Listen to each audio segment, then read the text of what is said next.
Welcome back. If you could take your seats, we will be getting started. Please do come in, find a seat, and rejoin us today. This has been an amazing morning.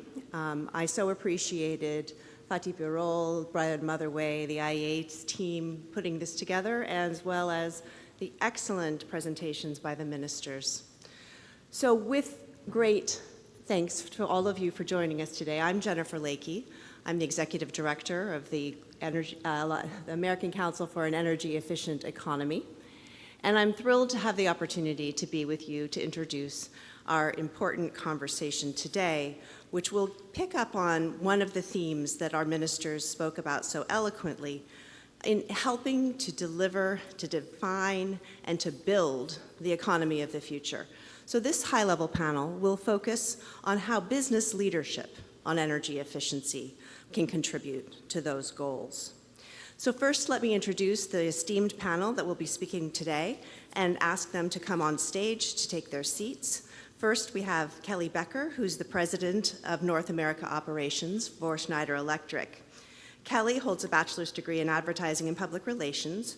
She has been leading Schneider Electric's global North American operations and is a member of the Global Executive Committee of Schneider Electric, overseeing an integrated multi-billion-euro region, enabling electrification, digitalization, and automation across data centers, buildings, homes, infrastructure, and industry. She has a long list of accomplishments, but please join me in welcoming Kelly to the stage.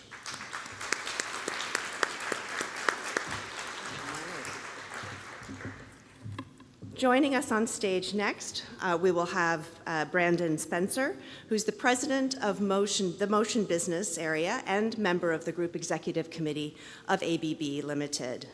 Brandon holds a bachelor's degree in economics and MBA and has more than 30 years of experience in industrial technology sector. And he's a member of the Executive Committee, president of ABB Motion, and one of the 3 global business areas of ABB. He leads the multi-billion-dollar business operating in over 100 companies. Brendan, please join us on stage.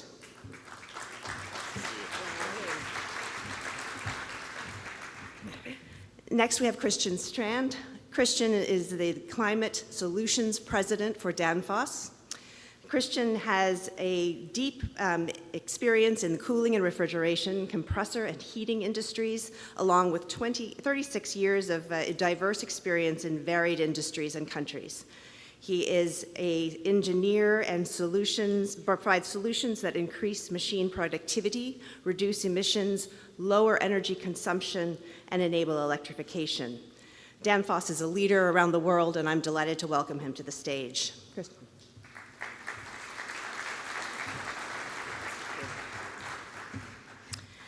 And now I would invite Anil Rawal from IntelliSmart, who's the Managing Director and CEO, to join us on stage. Mr. Anil Rawal is the Managing Director and a former Indian bureaucrat who has transitioned through his MBA programs and other important academic experiences with 27 years of leadership as well as bringing experience in corporate other organizations. He's been actively involved in the evolution of the public-private partnership frameworks in India for power projects. Under his leadership, India has been digitalizing its power sector and informing how the distribution systems can contribute to a more efficient Indian economy. Please join me in welcoming him.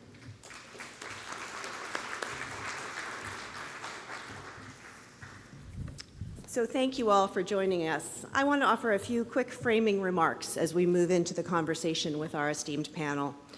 Today we heard a very compelling set of statistics and information about the policy imperative we face.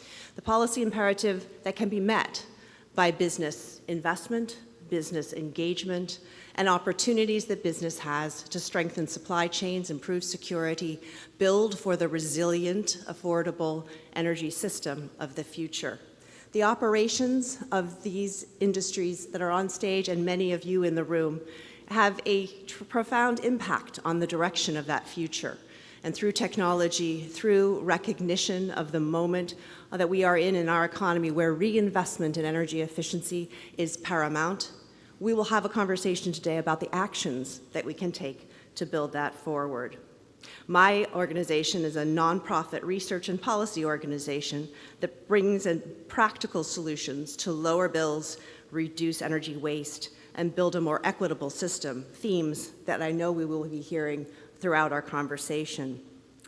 So managing for external heat and weather events, thinking about economic demand growth, and the digital economy are all in our speakers' portfolios. In managing for their operations, we have an opportunity today to discuss where and how investments take shape within the companies to enable them to meet those challenges that we spoke of. We know that investment, that partnership with the energy sector, that governance and the market rules that establish the opportunity for providing goods and services, equipment, and solutions is essential. So as we think about ways to build the response from energy external events, we have an opportunity to examine the supply chains, the operational efficiency, and the products and services that these leaders are offering, and to hear from them on the journey ahead. So, with that, we'll now begin our discussion, and I'm thrilled to have the opportunity again to welcome Kelly. Kelly, companies like Schneider Electric are leading in energy efficiency, and you do that not only within your operations, but you shape the customer behavior, and your activities can transform the markets to scale. I'm interested if you could pick up on that theme and tell us a little bit more about how you make those things come to life within Schneider. Sure. So I think we're well known. It's deep within our DNA as a company around energy efficiency and sustainability. We've been doing it ourselves, which is where we really start from. In order for us to advise customers, we're obviously testing all the technologies in our own factories and our facilities to figure out what works, what doesn't work, what's going to be the most effective to ultimately helping customers. We've been doing this for the better part of a decade. It's evident in our facilities. We have double-digit number of World Economic Forum lighthouse factories that really show how we use electrification and automation to ultimately digitalize for our customers. We're absolutely still focused on sustainability as a topic as a company. We've been named the world's most sustainable company just last week again for the third year in a row by Time Magazine. So we live this deeply inside of us. Our employees all, for the most part, have a piece of their compensation that are tied to sustainability and energy efficiency because it's so deeply ingrained in the company and who we are. This obviously then ultimately translates into our customers and all of the different platforms that we have, which I think we're going to talk about certainly further in this discussion. And then what you'll also see us talk about a lot is ourselves, our customers, but then ultimately our supply chain. So we've had a project called the Zero Carbon Project for the last number of years, which original mission was to get 50% of our supply chain to reduce their own emissions. We're glad that in the last 3 years we've actually gotten to 56% for the top 1,000 suppliers that we use within our own operations. And so now we're expanding it to an additional 500 suppliers. So it's really about every day getting the entirety of the company to wake up and think about efficiency, think about sustainability. How do we do that for ourselves? But then ultimately, how do we drive it through with our customers and our suppliers? Thank you. And we are going to come back to some of those themes, but thank you so much. Brandon, tell us about how ABB embeds energy efficiency as a strategic priority, not just as a question that is part of the portfolio, but integrated, and how that long-term strategic priority drives operations and the design of technologies and solutions that can scale.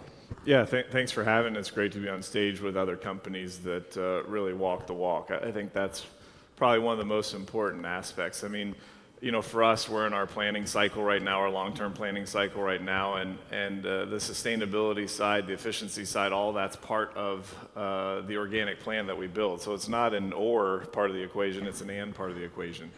So it's a fundamental of our business. In the U.S., we just opened up a factory, a $100 million facility in Wisconsin, geothermal for the cooling and heating side, highest efficiency motors, drives, et cetera. That facility will use 45% less energy than if we had built it in a traditional manner. We didn't do that so it's a commercial. We did it because there's a business case to doing it. And I think that's what's really important, is that we walk the walk. We show why it matters for us. We, of course, invite customers and partners and policymakers and everyone to that facility to see what we're doing. But we do that in the other countries around the world where it's also tougher or could even be more relaxed. So in India and China, these facilities, zero water or water reclamation, zero waste landfill, all these sort of things. So kind of the sustainability efficiency piece is super important for us. And I think the big message from our side is that we do it because there's a business case to it. Of course, it's better, but we do it because there's a business case. And so I think that's why it's part of our long-term plan. That's why it's built into our financials, into our scorecards and all these sort of things, is because it makes business sense and it makes sense for the world that we live in. So important, that fundamental driver of the embeddedness into your strategy. Christian, this gets to this next question for you, which is around that corporate strategy and culture, and how the lessons that you've learned along the way could be beneficial for other companies who are looking to do the same thing, to begin to build for that embedded strategic vision and culture. Yeah, thanks for having us here. So, we sell a lot of products into heating and cooling solutions, and all these products have one denominator, that is energy efficiency.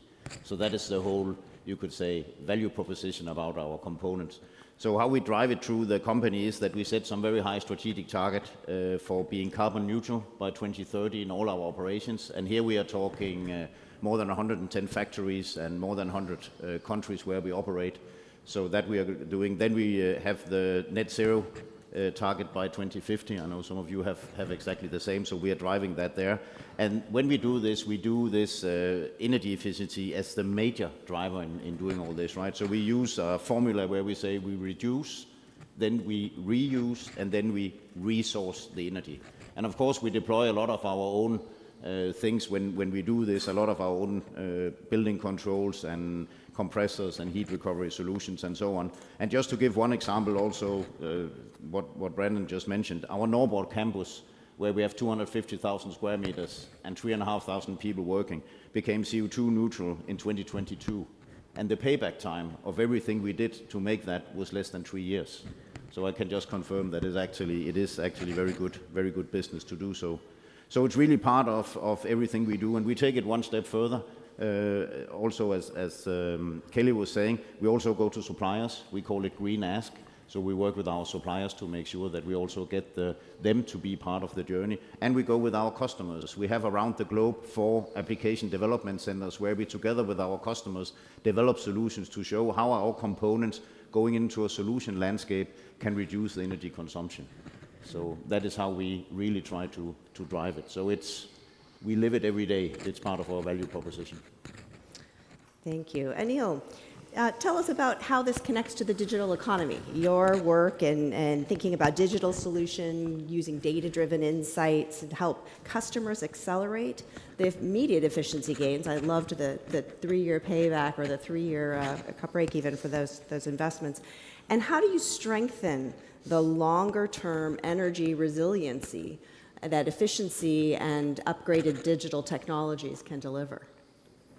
Sure.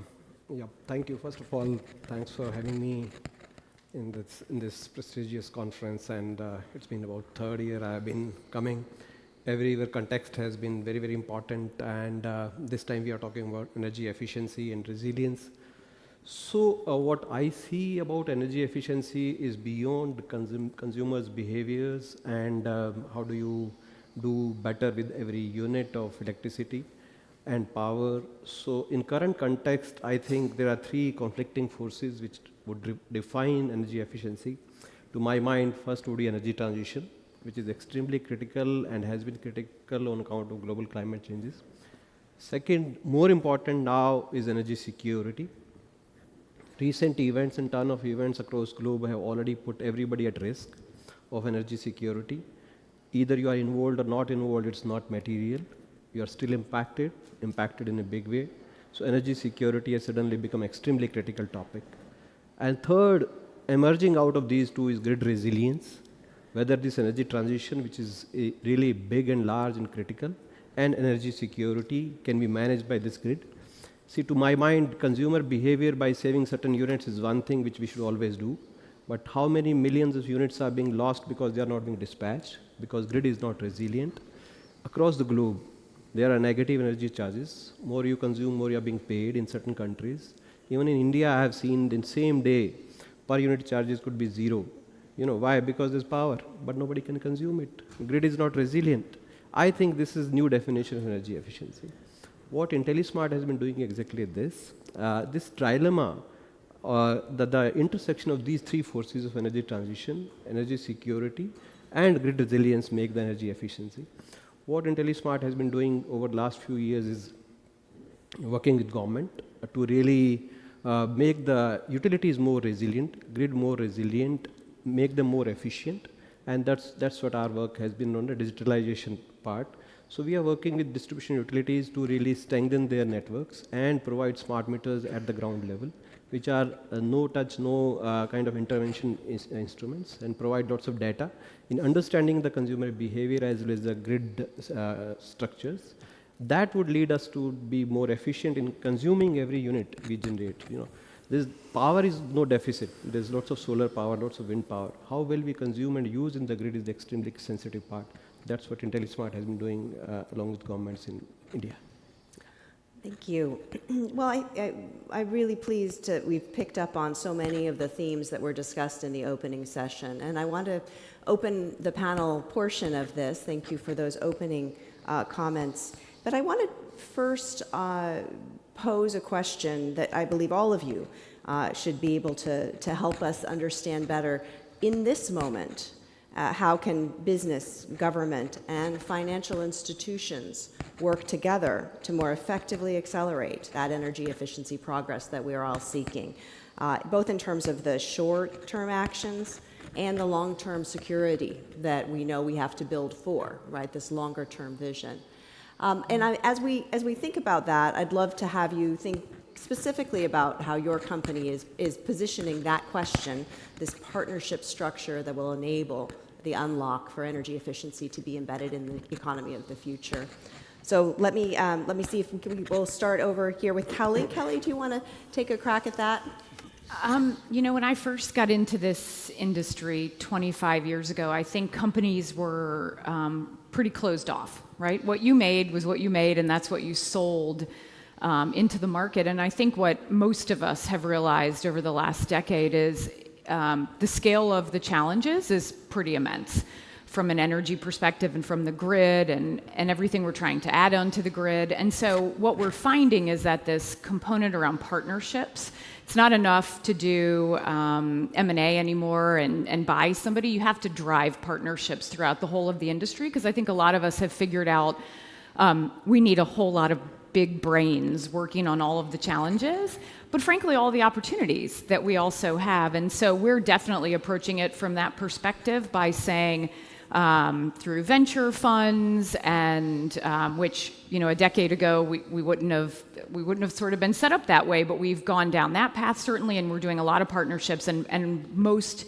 large companies in our space now are along those same lines, because we need a whole lot of minds to solve the challenges that we're all looking to fix, quite frankly. Partnerships is absolutely a critical part of that. And let me just offer Brandon an opportunity to think about that. Look, I think I agree fully, and I think the technology, you know, I'm an optimist for sure, and I think the technology can play a key role, and I think that's where the partnerships can really have an impact. So I mean, something we always say in ABB is the greenest unit of energy is the one you never consume. That's not we don't have to debate that topic. That's not political, it's just a fact. And so how can we make energy efficiency as important, as urgent, as relevant as everybody wants to talk about new generation? Because you meet with customers and you meet with policymakers, and it's all about we need more generation, we need more generation. If you take the US, for example, the utilization rate of the grid is around 65%, 70%. So if you kind of make a parallel of an interstate system. The interstate can handle a lot more cars. It's just where is the power? Is it in the right places? And so what we're working with our customers on is really trying to deploy technology to try and help solve some of these challenges. So grid stabilization, we're doing that for data center customers. We're working with a geothermal company, Fervo Energy, that just went public in the last few weeks, and they're deploying our technology for baseload geothermal. So most efficient baseload, no emissions, and feeding into data centers. So, cool examples like that where I think the companies on stage, ABB, the technology's there. That's the thing that I think is kind of most frustrating to me on this topic, is that we don't have to wait for capacity of factories that are being built. We don't have to wait for new technology to be created. We have it. The majority of motors that we sell in the world are still middle-level efficiency motors, because that's what is being asked for, and the competition, capital intensity, all these sort of things.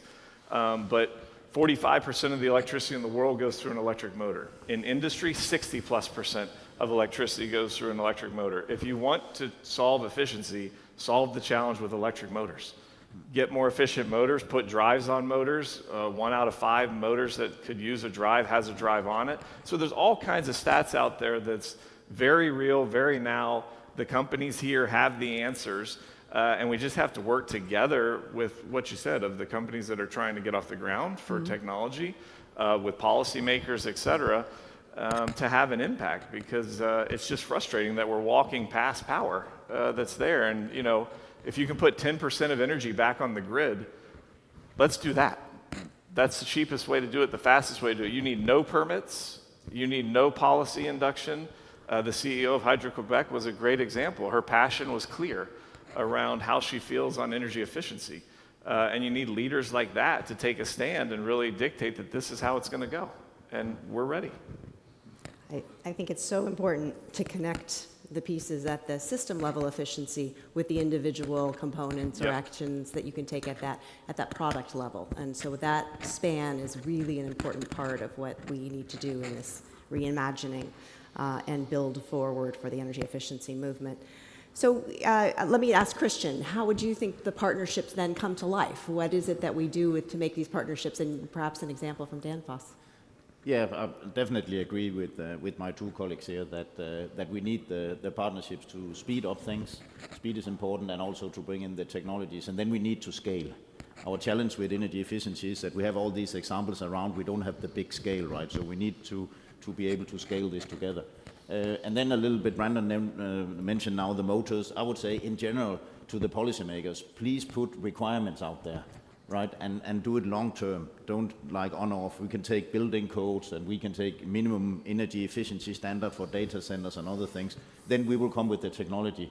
And if we get scale into technology, I think we can all agree that we can provide it at the cost that is affordable. So it's not going to be more expensive. But it's a little bit the chicken and the egg, right? So we really, really need to have this. And we have seen it in Europe, where the Commission is actually coming out with, I would say, relatively good building standards, but then it has to be rectified by each member state, and then it starts to go in all directions. And then people, they start to, be careful to invest, and then we are not getting there, right? Or heat pumps, when we deploy a lot of heat pumps, what is the energy requirement? So put it high, we can deliver it, and then we're going to do it. And I think we can give an example for Denmark, and we can take the municipality in southern Denmark, Sønderborg, where we back in 2002 sat down all the companies and the municipality and agreed that we want to have it net zero in 2029. So we started to work towards that, and we are well on the way. We will achieve carbon neutrality in this municipality, and we're talking about 80,000 people, but kind of a bit of land mass as well. And we haven't, let's say, had a dip in our living standard. We haven't had a lot of increased costs, but we have just step by step improved where it makes sense, and it's actually been good business. So that's an example, but that again, close partnership and a long-term vision that we don't change. Everybody commit, and then we stay on course. I think that's really, really what is needed if we want to drive this. The long-term market signals, very important. Anil, you mentioned something in your comments about your partnership with the government of India. Perhaps you could share us a little bit more with how that's been working. Sure. So as I said, along with the consumption behavior and consumers' behavior, as well as energy efficiency is concerned, and machines and motors, I think what more is required is what we are losing at the system level, which is unprecedented. Why? Because there are too many stakeholders in the energy value chain. Start from generator to transmission to distribution companies to TSOs to the battery guys to the SCADAs. So many players, traders, regulators. So actually, there's so much of data in the system, which is not really speaking to each other, and that's why I refer to the systemic losses which we are making in the system, along with small gains which we have to make through various other measures. What we have to do is to bring these stakeholders and the data together, and data is the solution. Unless you really digitalize and gather this data at one place and make it symmetric and accessible. Accessibility of data is a problem. Democratization of data is a big problem in energy systems everywhere. At least in India, we are doing this at big scale. There is a new initiative by Government of India, which is called India Energy Stack. This stack is actually collating all the data at digital public interface as kind of platform where all data is available to all stakeholders, which can actually plug into the system through a user ID. So it is just like giving access to everybody, all the data. The biggest problem across the globe in energy efficiency is, more than anything, accessibility of data to use the energy. That is the biggest gap which needs to be filled. Why I am repeatedly saying so is because in every 7 minutes, sun is throwing as much energy as required for the whole globe for the whole year. We are talking about saving energy. We have to use this energy efficiently. Gap is in system being up to mark in exchanging data and information.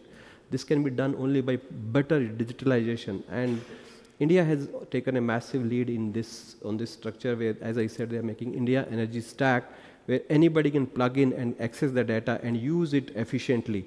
So this seamless flow of data in terms of energy coin is very important across the value chain to make it more efficient. So that's what I think we are working with Government of India to deliver. Yes. Jennifer, can I give a good example? I mean, I think sometimes it's easy to sit on the panel and talk about things that are wrong, but it's also usually helpful to talk about good things and things that are working well. If I take India, electrifying the rail system. So ABB is a Swiss company. India is electrifying the same amount of track that exists in Switzerland every year. In terms of moving their transit and rail system to all electrical. And so they've taken it as a government initiative, they've pushed it out to the country, they've adopted it, and now they're electrifying all the infrastructure. The US has less than 1% of rail that's electrified. And so I get distances and heavy haul and all these sort of topics. I get all that. But the point is, if there's a commitment to it at the policymaker level, the companies will come with the solutions that are competitive to make the industry move. And I think it's a great example in India of driving efficiency and electrifying industry. I also think data isn't the problem. We've got loads of data, right? Every piece of equipment any of us make is off putting data all day long. And I think it's actually about democratizing the data and helping customers along the way make better decisions with the data, or even having visibility into the data, which is where certainly a lot of us are spending time around software. And how do we help everybody from a homeowner up to the railways and everybody in between actually understand, what do I do with this data? And most importantly, what are the decisions I'm making? Because I think energy efficiency comes down to, yes, using less overall, but we're still going to use some, dependent on whether it's in your own home or it's charging your electric vehicle or it's running Hydro-Quebec. We're using energy, and so we have to make it easier for everybody to make an informed decision, and that's where simplification, ease of visibility, using software, driving open environments that are able to pull off all the different pieces and devices that all of our three companies make, but actually put it into an infrastructure that somebody can understand, what do I do with this now? It's critical to actually driving the energy efficiency topic, is to give people the information to make a decision. I want to pick up on that, and I think it is a really important part. Christian, I'm wondering if you want to jump in here about the tools, because you spoke to this visibility around the carbon targets and goals. And those long-term challenges that you're seeing that Danfoss is contributing to as well. How do you help the rest of the companies in the community understand where those tools and the strategies are that will enable that vision, which I think both Brendan and Kelly spoke about so eloquently? It's a lot about awareness and about training. So, and about how do you contribute in this journey, right? Because you have a lot of different, you have the private households, you have the companies, you have the shop owners. So simply making a kind of idea catalog for each of them, what could be the different measures, right? They're the easy ones, that lighting, and there's the one where you can put a drive on a motor, and there's insulation. There's a lot of other things that you then go through. If you have to change this, then do this. And then by these steps, creating that awareness. So that has been the journey. And that's also why we have been successful, because it's been a target set, but then it's taken the time to go there. So it's not a sudden investment, but over time. And whenever you do these decisions, then you think, what is the most energy efficient way to do this? And of course, looking also at the cost benefit of it. Mm-hmm. Kelly, you mentioned this unlock that data and visualization can provide. How have you helped other organizations take advantage of what you've learned about how to take forward those types of tools and implement them in their businesses? I've been lucky enough within Schneider to work and lead in 5 different countries, and I can tell you that the problems are the same. It's just a matter of, I think Christian was talking about scale and how do you actually drive. We've been working with Vancouver International Airport, so when you talk about critical infrastructure and ensuring it stays up and running, and this is a customer who had very disparate systems because they bought something from me at one point, and they probably bought something from Brandon, and they bought something from Christian, and then they look at the entire infrastructure and go, but how does this all talk and speak? And so we've really moved to helping them drive software layers that can pull information out of all of these sort of disparate systems and give them those insights. And I think we're seeing that in sort of every type of customer is actually getting that visibility, using software to help you look at that, and then using analytics to help you make decisions in real time, which is certainly where the industry is going. This speaks to the power sector and what you're seeing with IntelliSmart and the work that you're doing, Anil. What is the data platform interface, and how does it also help to think about other things like the resiliency in particular? Sure. So data, starting from the availability of energy in the grid on one side, and consumption at different levels in view of the variability of energy being input due to renewables and consumption on ground. Just balancing these 3 things is extremely critical.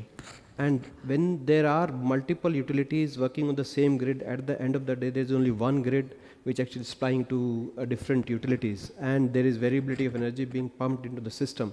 So this data, when if available from different stakeholders in terms of consumers as well as in terms of generation, it can be balanced out.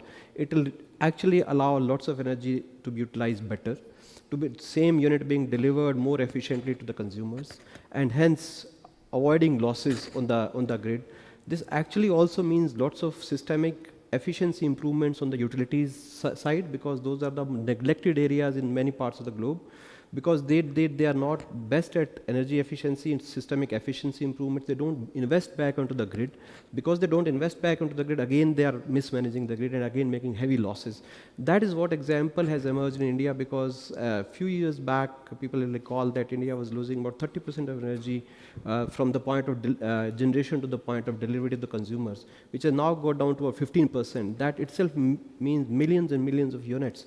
So why I'm just trying to bringing something which is more kind of macro and more kind of wider is this, that let's use this transition or this energy or the green energy in a manner that people can be saved of this kind of changes which happen globally and get impact. Every individual on the ground gets impacted. How do we really deliver this energy more efficiently on ground, and how do we reduce these losses in the system by connecting various dots which are actually separated significantly due to lack of information? So that's why I said having platforms which actually seamlessly make information accessible and make it more democratically available would actually help the system do better and make them more efficient. So that's the way I think forward for the whole globe, I would think, not only India. Yeah. Absolutely. I think that there's a workforce and training element in there as well around data and information and how people access and utilize that in their day-to-day decision-making. So I want to ask a question, and Kelly, you had mentioned the theme of resiliency as well, and sort of how that long-term resiliency plays out for the system. And perhaps we could have each of you speak to the moment that we're in of efficiency and resiliency, because there's certainly a lot of economic resiliency. There's also system-level resiliency that we're needing to embed into the way we think about efficiency as part of the solution. So why don't I actually just ask each of the panelists to respond to this question of efficiency and resiliency, and how do we actually build for that in the next 1 to 3 years? So I just recently moved back to North America from living in the UK for a number of years, and we had a really interesting challenge there because so many of the buildings are listed. So grade 2 listed buildings, which means you can't change a lot of the facade. You have to work with what you have.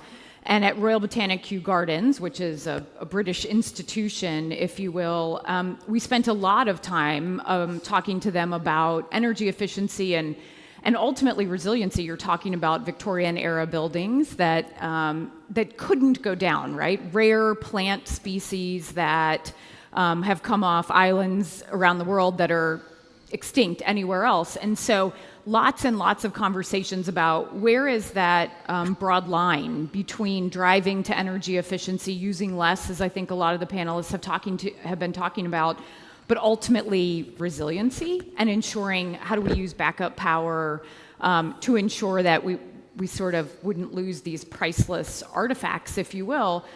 And I came away from that experience realizing if you can look at buildings from the 1850s, you can look at buildings from, I don't know, the 1990s, and absolutely find a path forward. And so I think it's more about thinking through the end-to-end of what needs to be accomplished in a building or a facility, and ultimately, what are those steps? How do you make some incremental steps along the way, which is really what we did to work alongside them. Make some changes, test how things were going, make the next set of changes. And there's nothing wrong with being thoughtful in your approach to both energy efficiency and ultimately ensuring the resiliency that's there. Yeah, maybe two things. One, I don't think there's any trade-off between efficiency and resiliency. You don't have to give up on one to get the other. These systems can be extremely resilient now. If we have examples with customers where they've replaced old stuff and their energy bills come down 30%, and so that's either margin or it's competitiveness. That yields to resiliency. And so I don't think you have to trade one for the other. And so maybe that's the first comment. The second comment, I think, to make it long-term, to make it sustaining, we have to continue to work on educating. I give a personal anecdote that my mom, I live in Houston, my mom's in Houston, and she's 80 years old, and she called me, and she had been in contact with a company. She added a battery storage system for the power side to her house. They guarantee her a lower rate on her utility bill, and then they take the excess power and put it on the grid when she's not using it. And so, if my 80-year-old mother can get educated on this topic and can make her own self and her own lifestyle and everything more efficient, more resilient, then I think there's no reason that we can't do it and our companies can't do it together. And so I really challenge us to be practical about what we can do, what we can deploy together using technology as the lever to really have an impact on this short term and long term. And I think it's good for all of us. Yeah, I very much agree with Brandon. I don't think it's a trade-off. I actually think it goes hand in hand. What we have seen with many customers is what started as a decarbonization journey, using energy efficiency as a lever, has now also turned into looking at resilience, especially in the countries, and the Commissioner Jørgensen mentioned it this morning, where suddenly you have to import fossil fuels, right, and you're dependent on it. So I think it's actually just adding to the benefit of doing energy efficiency that you can build more resilient solutions because you are less and less dependent on imported things. So that's how I look at it, right? I see it as actually as a part of the package. A sense of agency and security, Yeah. theme of the day. Yes. Yeah, so I think there's no dispute on the topic that efficiency, to my mind, resilience is a bigger macro parameter. Energy efficiency becomes subset of that if you are not resilient to handle energy inflows. Any amount of efforts at the ground level would not be helpful. I would think, as I said, the world has changed. I recall my early days of life when I was being told that you put off the fan if you're not sitting in the room, put off the light if you're not in the room. That's fine. That is to be done. That's respect for the nature and respect for the resources. To my mind, the concept has changed in the sense that when we were doing these things, it was all fossil fuel. Today, energy is free. Again, I want to impress upon this topic. Energy generation is free. It's on us, how much cost it takes us to deliver the energy to the people. So let's work on this. As I said, 7 minutes are enough for the sun to deliver you as much energy as you want. But how efficiently you deliver to the consumer is your topic. So I would think grid has to be, again, very resilient, and all other consumer behaviors and patterns and science and everything would be required. But there's something mother requirements, and that's on the handling what we have, what nature has given us to use more efficiently and not waste it, splurge it, because we don't have the efficient systems to deliver. My point would still remain that unless you be resilient, make grid more resilient, don't waste energy because it can't be delivered because grid is not allowing to handle the variability is really not good. We have to handle variability. We have to understand that sun and wind are enough for us to use all the energy we need on earth for years and years. So let's be strong on that front, and rest all would fall in line. Maybe, Jennifer, if I could just jump in. Think about a data center. I would actually claim, and you can challenge that, but we can actually use a data center to make the energy grid more resilient. Because if we use the technologies that we have today, and we do shave off the peaks, and we do load sharing, and we do it energy efficient and so on, and it can actually be flexible, maybe 0.5% of the time, then you actually have a big component sitting in your energy system that can actually contribute to it, and by that making a more resilient system. So I think you can also turn it that way around, right? And you can see it with other solutions as well. So I think you should think about it in that context. I think that is an excellent point, and what you've all highlighted is that, in fact, our energy system is our industrial system today. It is our homes with a battery wall. It is our data centers with excess heat, with the opportunity to think of themselves in a very different capacity, a nodal system, which we're optimizing for delivery. And I think that's a very impressive vision. And then the question is, what can we do in the next 1 to 3 years to get us on that track? Well, clearly policy is an important part of that, and building markets that will be durable, that will create those signals, and where there is compensation for the services that are provided by those different actions. But what are in the 1 to 3 year time frame, how do we help businesses like yours become nodes of that energy system of the future that we're building today? And let's see if let's start with you, Christian, if you want to pick up with where you left off. Yeah, but I think back to one of the points I mentioned earlier. I think the regulatory piece, right? So the building codes and minimum efficiency standards that we need to get in place. Then I think if we also want to have more financial backing to really start to scale this, then we need to have some standard energy performance contracts as well, so we can draw the investors also to this industry. A lot of investors, they go for energy supply side, but they don't come to the energy efficiency side, so we can't get the scaling there. And then we talked about the digitalization and the AI and the smart demand response and predictive AI and so on, how we get that in as well. We have a lot of solutions today, right? So, but how do we actually get that integrated? And there's of course something with practical with protocols and so on, but then there's also who owns the data and who gives the data to whom, which is also a big thing when we work on this. And then I think we need public procurement to drive this, right? They really need to step up and put these requirements in whenever we have these things, so they start to drive. So back to the point before, we start to get the scale, then we also make it affordable, then we make it competitive. So that would be my wish, if I can come up with that. That's a good list for 1 to 3 years. Yeah. Let's see, Brandon, how about for you? Yeah, one simple thing. Take an inventory of where you're at and then build a plan to advance it. Whether that's your personal life, the factories that you operate, if you're in our space, the facilities that you run, if you're on the consumer side or on the generation side or anything else, take an inventory where you're at. You can't change something you don't measure. And so take an inventory and then build a plan and fix it. It's not more complicated than that. And so I really challenge you to take one actionable step. And in 1 to 3 years, you can have a significant impact. You can reduce your expenses. You can increase your margin. You choose. I think great advice. Anil, do you have a 1 to 3 year? Yes, so I think it is clear, first of all, policy formulation according to the current needs, thinking energy transition and energy security both in place is very, very important. Then I would think partnerships among various stakeholders. As I said, this is a fractured segment. Energy is not a one segment. It's made of multiple continents coming together. Continents, I meant to the stakeholders. Partnerships are very important to exchange the data and information. And then I would think if you have policy in place, the partnership in place, then it's the platforms which are extremely critical. How do you exchange this information, make symmetry of things so that we can use these resources more efficiently? That's what my take would be on next 1 to 3 years. Yeah. And I want to really say a lot of thanks to the platforms like IEA. In the current fractured world, it's very difficult to sustain such highly respected I think associations and platforms. IEA is doing extremely good job in connecting these dots together, like today's event. Yeah. Kelly, you started us off on this question.